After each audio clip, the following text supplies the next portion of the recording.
Well, hi, folks. Welcome back to one-on-one conversations with Harness You.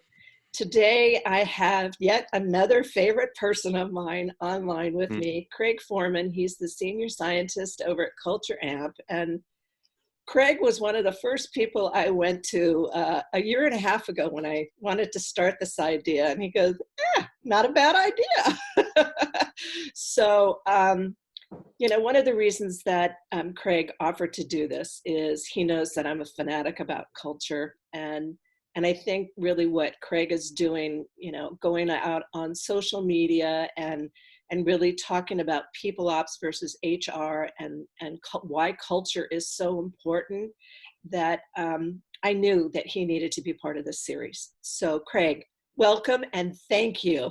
Oh, wow. Thank you so much. Wonderful introduction. I'm so happy I've been able to be part of your journey and you've been part of mine. And I'm excited to be here and support in any way, and especially in challenging times, right? I think that's when we need to lean on each other and what we're about. And you talked about culture, like this is when it comes out. Yeah, and I don't think people really take advantage, or really, maybe take advantage is the wrong word, really understand the importance of culture right now, because I think we all take culture for advantage. We tend to think it's always going to be there, but right now, we're all isolated. So, one of the things that I think is really important, if you could share your knowledge on why culture is so important, especially now. Hmm. Um, I think that would be a terrific way to start this conversation. Yeah, so many thoughts. Something I Not think a a not lot a tiny about. subject. Not a time subject. Well, you said one thing. You said people think that culture is always going to be there, and I'll push back in a sense of like that's part of the irony. Culture always there. The question is how intentional are we about it? Like there's always Yes. culture, Yes. right? And I think it's important when I talk to people sometimes we automatically go to like culture just means this warm, fuzzy, perfect. Like I think when we start, it's the definition of culture. Like remember, like I was in the military. Like military has a culture. Prison has a Oh, culture, definitely. right? Prison has a culture. So culture exists, and we'll dive into that. I think what I've always been so I focus on is how are we, if we accept that culture is going to exist with or without us, how do we intentionally get involved and try to create craft cultures that work for us and what we're trying to do.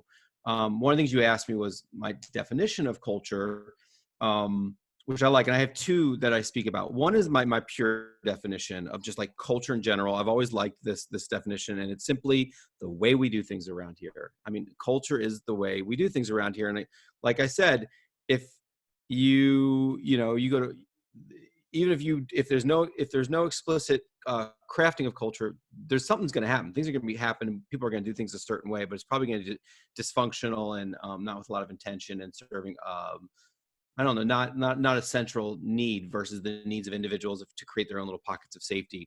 But I Mhm. also like to go deeper into, because that's a broad definition, right? Culture exists in our families. The truth is, I think it's fascinating. We can float in and out of multiple cultures, and we effortlessly do it as humans, where I could put you in a group of your friends and you're going to behave one way, then I send you back into your family of origin, you're going to behave another way to your workplace. And very quickly we're able to shift, and like we know the rules, what's okay, how do we talk, how do we behave. Mhm. But when we come to the workplace, which I'm really focused on, I like something that our CEO Didier Elzinga says. He talks about this idea that brand is your promise to your customer, and culture is how we deliver on that. And I like that because it brings it into focus a little more organizationally around the fact, like we don't come, like, let's be real. We come together in organizations, like hopefully, if we get along, we enjoy each other, we're engaged, that science says that we're probably going to do a better job at achieving the mission at hand.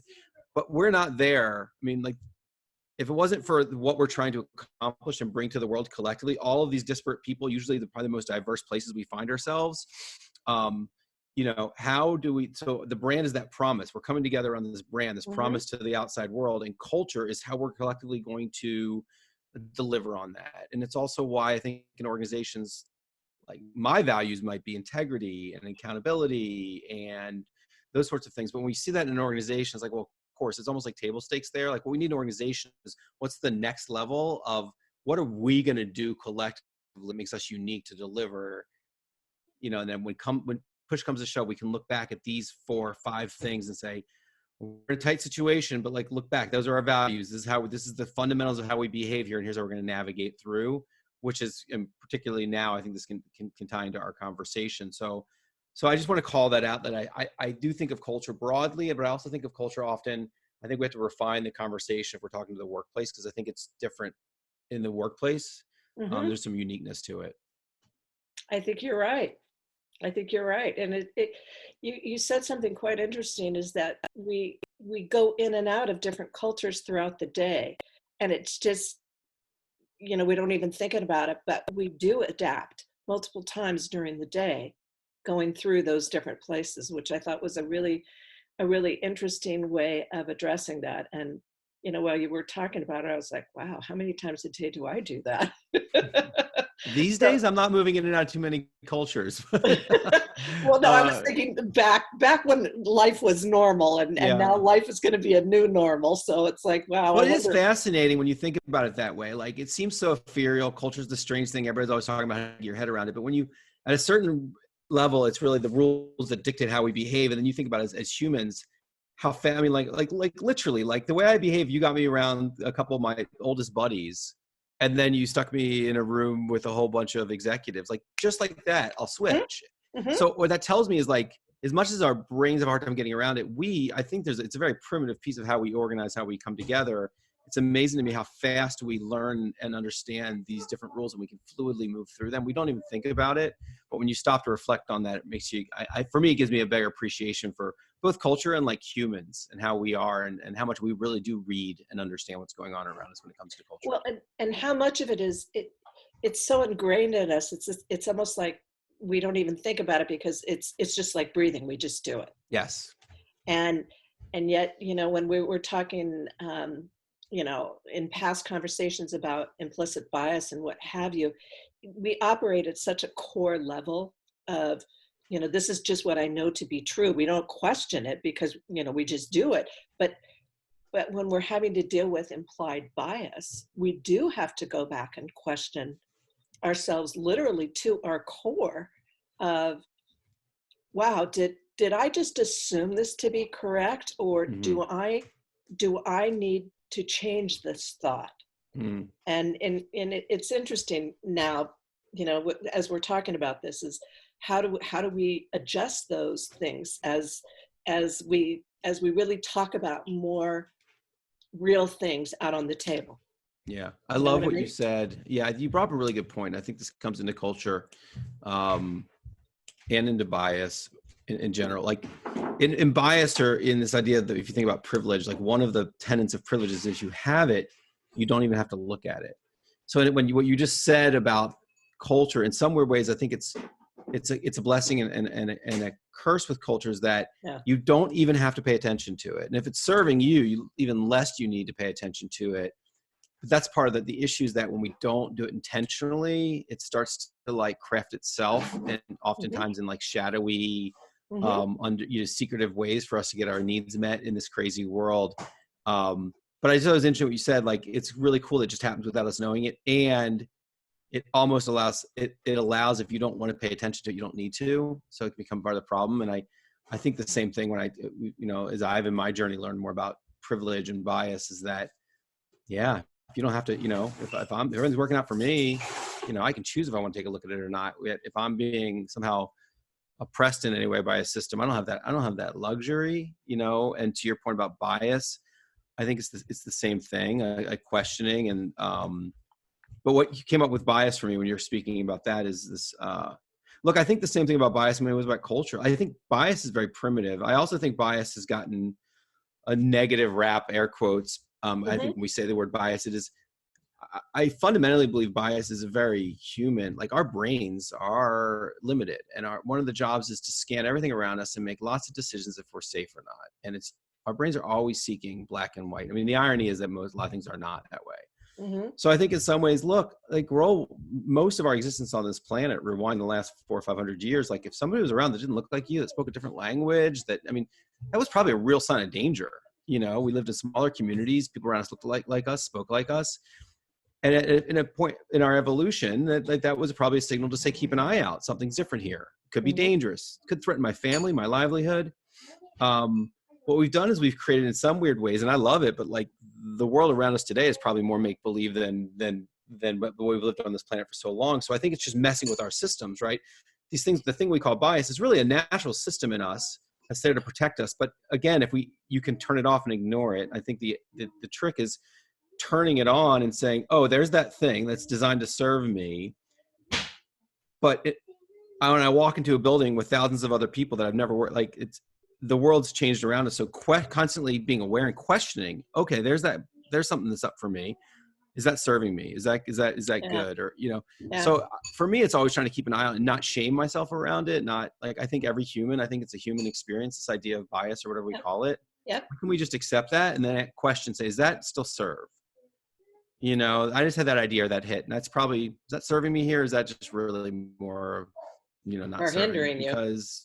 or hindering us? But like, at the same time, we probably make decisions all the time that serve us very well based on, we look around, we have a lot of data, we make a decision and no one thinks much about it. But when all of a sudden we're putting other people down and we're, limiting others, my one is that we question that and say, is that really a needed bias? Or is that just kind of like, are we just on autopilot? Yeah.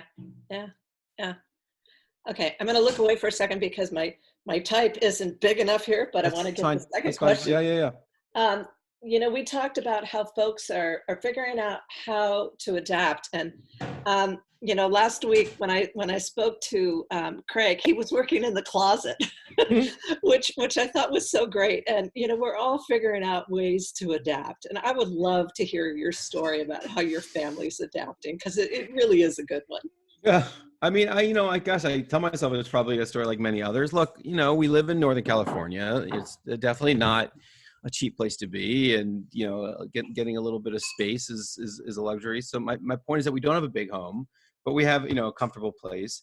But very quickly, like my wife works. She's a therapist, so she also needs some privacy when she works, and I work, and my kids are now going to school.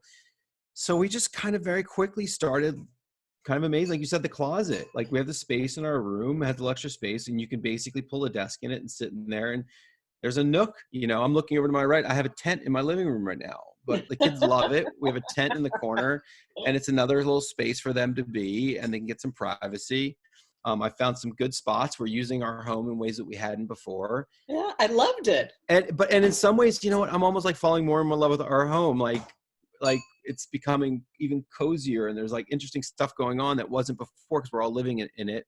I would say that one of the tricks for me, at least, I felt like very quickly I was able to drop in, but I think routine helped. So if we're talking about tips, and I've read this from others, I even saw something the other day from an astronaut, so they're pretty familiar with isolation, and they said, that routine is really critical, and I find that I really work to shut it off on the weekends. I'm Jewish, and something in Judaism is the idea of the Sabbath, the Shabbat. Mm-hmm. Yes. For the longest, I mean, like it's wonderful. And as I've gotten older, I do appreciate it just generally that this thing, it's ritual. It's something that I've been doing, that my generations and generations have been doing. But something happened during this where I've gotten more into it. And because I totally understand it's the break on Friday night, it is the break. The work week it's the most I've ever felt connected to this like story from the Bible about the week's over. We have dinner together. We welcome the weekend in. We stop, and it's so funny that we're at home all the time. But like how the Shabbat, or this ritual that's every Friday, has kind of taken on a new life for us to like markate a switch or change. And the weekend's here, and we go into different energy for the weekend. So those are a few things. I mean, there's other things we can speak about, but I would say routine has helped us a lot. And I have to give a ton of credit to my wife. Like, she's been so amazing at helping us put that together quickly with the kids and with her work and my work. And we have a schedule where I teach math at certain times and she does English. So that's been really helpful. And then grateful that I have work, and work's keeping me very busy as well. It's funny that you talk about Shabbat, because when I started this year, and I knew that we were going to be scaling this year, and how I wanted to, how could I make a commitment to myself to self-care while we were scaling? And so I wrote down at the beginning of the year that I would turn off Saturday. I would check my emails to see if there were any emergencies at the beginning of the day, and then I wouldn't check it again until the end of the day. And Oh my gosh. The first week it was like this FOMO thing going on. Mm-hmm. And then I just really got into it. I just went, no, this is time for me to go take a walk, connect with friends. Right. Because as a female founder, you know, I'm working all kinds of crazy hours. Mm-hmm. People over in Europe that I work with and that are, you know, so I'm up all weird hours. But this gave me a chance to really connect with my friends here and my family and I just really I covet Saturday. I mean, it's just like my sacred day. So I totally get it. And you know what? I think it's a great idea that we do Yeah. this. And you're right. What you said, the transition's hard, right? And that first hit, you want to go back to the way it was. But even in this experience, I'm feeling like when you ride through it, like you said, you get to the other side, and all of a sudden you start to appreciate. Like our mind plays tricks on us a little Yeah, bit. we have to do a technology detox.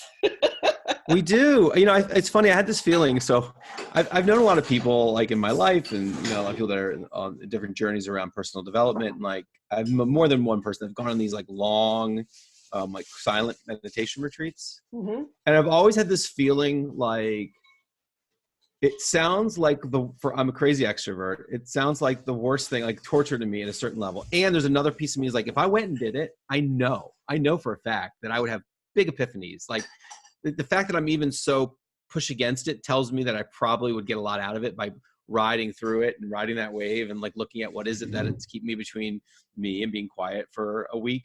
But I felt like that's kind of what happened here. Like in some ways I never would have chosen this, but like after a week or a week and a half in, I started seeing things differently. I started Hmm. appreciating things differently. I thought, oh my gosh, like I will go crazy sitting in the same space. And in some ways, like we just talked about, I see diversity around my house in ways I never did before. Like it's just a reminder to me. Like sometimes there's gifts in all this. Like the gift here is just to stop and just appreciate and look around, and rethink things, and get out of the way it is because we've been doing it a certain way for so long. It's funny that you say that because I gave a recent lightning talk for a group before all this, actually right when this started at Women Catalysts, and Mm, we were all giving different opinions, and mine was it's okay to give yourself permission to pause, and yes. how as women, you know, we don't offer that ourselves enough, but lo and behold, we're all, whether we want to or not, taking a pause. And so it's, you know, I know you and I talked about what the new normal is going to look like after this interview, and it'll be really interesting because we've all had a chance, whether we wanted to or not, to take a collective pause and to really, it has given us time to think about what's important. How do I maneuver through this? Do I do this? Do I do that? You know, when we may not have the time to really ponder it during our regular lives. So I found myself really digging deeper into a lot of things, which is really the reason why I wanted to start these conversations, because I think with all of this, it's so important that we honor all the changes that we're going through and show examples of how different people are adapting in different ways and and and the unexpected joy that kind of comes from some of it. Yeah. And it's like what you said, you know, you're finding new places in your home that you never thought you could, and you know, connecting with your family Hmm. in what sounds like even a more meaningful way. And so Yes. they are the little hidden gems for all of this. Mm. I led a session the other day, and I'll share because I think maybe some of your listeners. I think it's important. We do this whenever we do a thing at Culture Amp where we have we call it Culture Uncorked. So it's a longer story to that, but it's a way for us to come together and see each other as people instead of just working. And as we grew, it came from the idea that we were getting big fast, and we were like losing that connection with individuals, and a lot of people were showing up. So it was a moment to stop, have a drink, but not just have drinks and hang out, but like have a guided, facilitated conversation so we could, you know, see each other. And when we've been doing this for over a year, and then when this happened, we started doing them online, which has been really special. But I hosted one the other day, and the question was this: there's usually kind of a duality prompt, and we go around and just answer the question however we want to. The question was like, I had everybody imagine like your best self when this is all over. You did the things you wanted to do at this time, or you accomplished something, or you showed up the way you want. Like like, especially early on when you're like dealing with it and you're like, okay, how, if this goes really well, like I wrote a book when it was over, or I did this thing, or I connected with my family. So that was one half of the prompt. Like, what's your best self? When it's over and you're reflecting back, what did you do? And the second half was what's going to get in your way? What's going to keep you from that? And just take a moment to reflect on that without judgment. But I think number one, I think if you take a minute to sit with like, what would you want to do at this time? Like, you have this gift, and then taking a moment to say, okay, like proactively, what might get in my way? And of course, most of the people you can imagine said, me. I mean, at some level or another, it was, everybody's answer was, I'm going to get in my own way. Mm-hmm. So we dug a little bit on like what that looked like. We could do some work from there, but I think it'd be great, especially for people like you said, we talked before, you're coming out of school or you're in a precarious situation. Just in your mind's eye, hold on to like, when it's all said and done, how did I show up? How did I show up through it all? Did I show up angry and bitter? Did I show up accepting and open-minded to new alternatives? Like, whatever it is up for you. And then what's going to keep you from getting you to your best self? And, just write that down or journal on that just for a moment to help offset and give name to it, and hopefully talk about it. So it's not shameful. We all have it, the things that get in our way. But here we have this poignant moment in time that's not diluted with a lot of noise. We're all kind of just sitting in a spot. And I hope when it's over that a lot of people took advantage and got some of the stuff they wanted out of it, because this too will fly by like everything else eventually. As much as it feels slow, it'll be over. And I want everybody to try to find out what's the gift in it for them, and through the adversity, through the challenges, because oftentimes it's the challenges that are offering us some of the biggest gifts. Yeah. They say what you survive makes you stronger. So I'm living that daily right now. And I know you were asking me before, how are we doing? And I told you that, we're utilizing technology.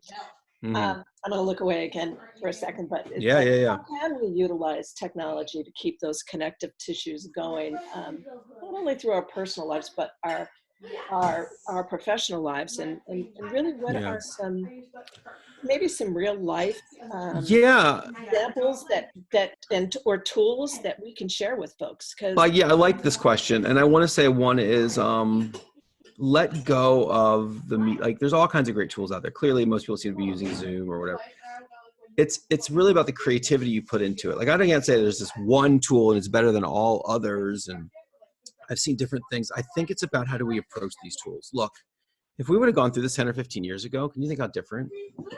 Like, we think we're not connected now. Like 10 or 15, we'd be sitting in our homes, like manually, in our caves, right? Like maybe trying to text each other, like couldn't stream your media, could not connect like this. Work would, gosh, talk about and no streaming. Oh my God, what would happen if we didn't have streaming? Crazy. But so I just want to call out, number one, I'm like, whoa, as much as this is challenging, it's so amazing it's happening right now. Like, the levels of connection I've been able to experience online are amazing. Now, look, I'm a connector. I love in person. I do a lot of organizing in-person events. It's one of the ahas for me was waking up to like, okay, I definitely had a bias for in-person because I loved it. I got so much out of it that I had not, I mean, I remember in the beginning, my stomach kind of turned like, oh, everything's online. And just to watch how far I've come, because I realized, yes, it's not everything I want, but it's a lot of what I want. And I've had some really amazing experiences. Like, I can connect with people. I can talk to people and see them and have these conversations. So I think that's really special. So what would I say about technology? Get creative and open your mind to how we can use our technology. If you're just going to turn on your Zoom and go back to the old ways of like getting everybody in a room and just talking to people for an hour, it was hard enough to keep their attention when they're in person, when they're sitting in front of a computer. Oh, it's even worse. It's like kids. Even worse. So like, how are we leveraging, Zoom does breakout rooms, Yes. right? So even if you're just like when you do experience design, if you sit people down in person, you just keep them sat for the entire time, they drift.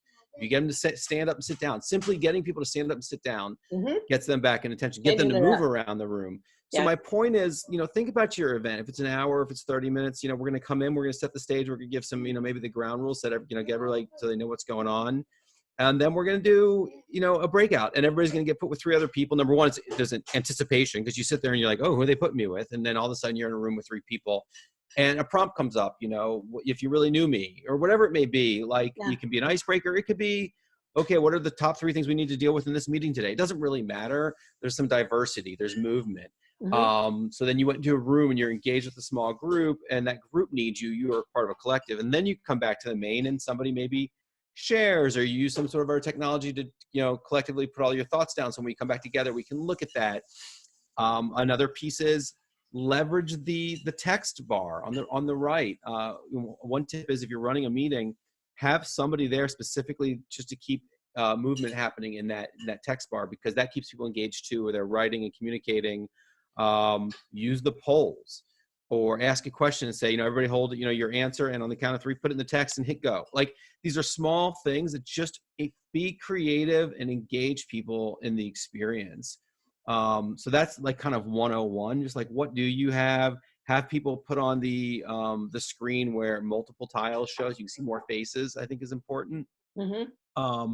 But really try to stay away from getting on and just talking to everybody for an hour. If you're not engaging, you're going to lose them. And then I'll go another level, getting really creative, like some things that I've done that I think are great. You could do something like, let's say you want to mastermind, or you want to work on a problem, right? So let's say you have 6 people, you've identified a problem, and let's say it's my problem. There's 5 other people, and I want to work on this problem. We go into a room, or we're together. I can do something like, I share the problem with everybody, right? I have 2 minutes. Like, we organize this. I have 2 minutes to share the problem. And then we have another 2 minutes for questions. So everybody can ask me, and these are clarifying questions. So the group's trying to understand my problem. After that, I put myself on mute and I turn off my camera. So now I'm Ooh, listening. that's a Now good I'm one. sitting in the room with all the people that I spoke with. I've taken myself out of the room, but I'm still there. My job is to take notes, and for the next 5 minutes, they discuss my problem. I can't talk. I can't speak. Like, that's even harder to do in person because I'm sitting right there. And then I come back into the room, reflect on what I heard, and then we do a final debrief together, right? That is the nugget of the day, my friend. That is brilliant. So what I thought was great about that, and then I did see this in a training, but I adapted it, is like, there's an example of, like, when I saw that, I was like, oh, of course. A little bit of creativity to rethink. Another one is, I did something, I'll just give one more real quickly. I sit in a men's circle, and one of the things in our men's circle is something we call clearing. So if somebody has a charge or something with another person. In person, it's a very physical thing. You stand in front of the person, you face each other, there's a facilitator. We did one the other night, everybody was on, it was on the main screen. It just didn't feel right. It was too open. And the second time we did it, what I said was, I pinned my screen to the person that I was talking to, and he pinned it back to me. So we just saw each other. Everybody else then shut theirs off, including the facilitator. He could have been in there, but he wasn't. So I ended up looking this person straight in the face. The facilitator, I only had my ear that we both heard. Can you still hear me? Mm-hmm. Okay. Everybody else got to watch and see what's happening, which is good. That's what we want. Yet the experience was so personal with the other person, because I was just looking at that person while being facilitated, while other people were watching, all virtually. So it's kind of a take on the first thing I shared with you. But I would just say, if you want to go from 101 to like 201, That get is creative it. like that, right? Let people like mute in, mute out. You can change your name on Zoom. We do check-ins where you do a 1 minute kind of like, think about what's going on, what's a one word, and then we put our word in our name with our name in the Zoom, so everybody can see your one word. Like, it's just little things, but it's engaging. It can be more human. I just want people to kind of rethink and ask questions about how, and to get through that initial hit that I probably had, which is like, oh, this is going to be boring. It doesn't have to be. No, not at all. In fact, the devil is in the details. That's what really makes or breaks anything. I know when this first came out, I was, we were doing a women in tech meeting over at GA, and all of a sudden we had to adapt from, in person to WebEx, and we were like, oh God, we don't even know how this is going to play out. But it was interesting because normally I'm the facilitator, but I had somebody else facilitate, a younger woman do it, because I wanted a younger woman's perspective. Oh my God, Greg, Greg, it was so phenomenal. I mean, you could feel the energy between the 4 panelists, and I was in the panelist position in this meeting.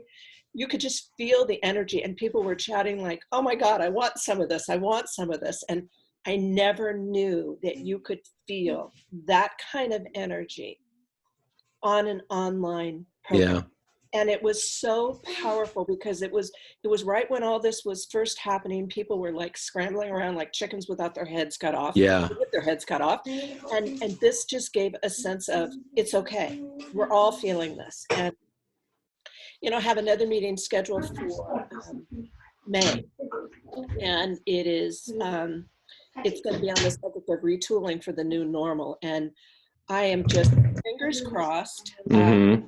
You know, it is going to be as powerful as the one that was in March, because we sponsor meetings every other month. And I'm hoping that we can do something as amazing as we did in March, right when this was first happening. And like you said, we are re-examining, you know, our in-persons and how we can do it, and how we can offer this kind of in real life, but Mm-hmm. virtually. And it's so funny that you were saying let it go, because, you know, our church gets together virtually on Sunday, and one of the guys that's a deacon read Oh my gosh. you know, the lyrics from a Jackson Brown. thank you, I just went blank, his song, and it just reminded me of the Beatles, just let it be, just let it be. And it's funny that you just said let go, and I let it be on my screen on a Post-it. So it's I just realized too, I do need to, I have another thing I have to not go a to. problem. I know we could chat forever anyway. Yeah. Thank you so much for joining us. I really appreciate everything that you shared, and, you know, just be well and be safe. I will. Thank you so much. I really appreciate the work you're doing, and I look forward to more work that we can do together. But thanks for Me taking too. time and help me share my voice, and we'll do the same for each other. Okay, you be well. You too. Bye-bye. Bye.